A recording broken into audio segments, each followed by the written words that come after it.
Hey guys, what's up? Focus Friday. Hope y'all are doing well. Want to just wrap up the week with a few articles that have come out, security or violence related, so that y'all can kind of have that top of mind as you prepare yourself to serve your churches over the weekend. So the first thing, and I've kind of mentioned this earlier in the week, but the ATF put out an official notice that churches should enhance their security measures.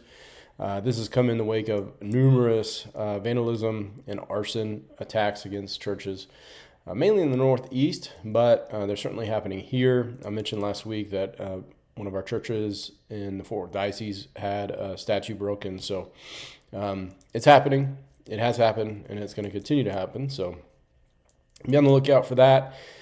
Just be aware, kind of, a sense of awareness. There's nothing actionable here per se, but it's worth mentioning that the ATF has seen this spike and has put that warning out. This came out in California. There was a shootout near Long Beach, but it was in front of a church, right? So it didn't seem as though it was directly related to the church, but it just calls to mind. We had something in Colleyville where they had that church hostage situation take place. It was like a block away from one of our Catholic churches.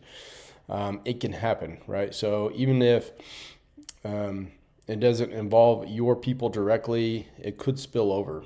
To just today in South Lake, which is pretty close to Fort Worth Diocese, close to home for sure, they had a bystander shooting, right? So a car was going the wrong way. It sounds like hit a car, and then it sounds like two bystanders either shot at each other or shot at one person. I'm not quite sure all the details yet, but something like that could spill over to where you are at, even though it's not targeted at you. So just being aware of that, we may end up having some incident command type situation, either throwing medical on folks who had been shot, or potentially defending yourself or others, based on stuff that just happens to be spilling over to your church. Okay. The last thing I wanted to call to mind is this is in China. But there were 8 people killed and numerous, I think 17 people stabbed and injured in this attack at a college type of a university. It was a student who perpetrated the attack. He used a knife only. He had built some sort of resentment towards the school. He wasn't passing and making the money he wanted to make. And it radicalized to the point where he attacked a bunch of people. So pretty large body count. Further down in that article, it mentions in China also that there was a vehicular-based attack weeks earlier in which 35 people were killed and 43 had been injured.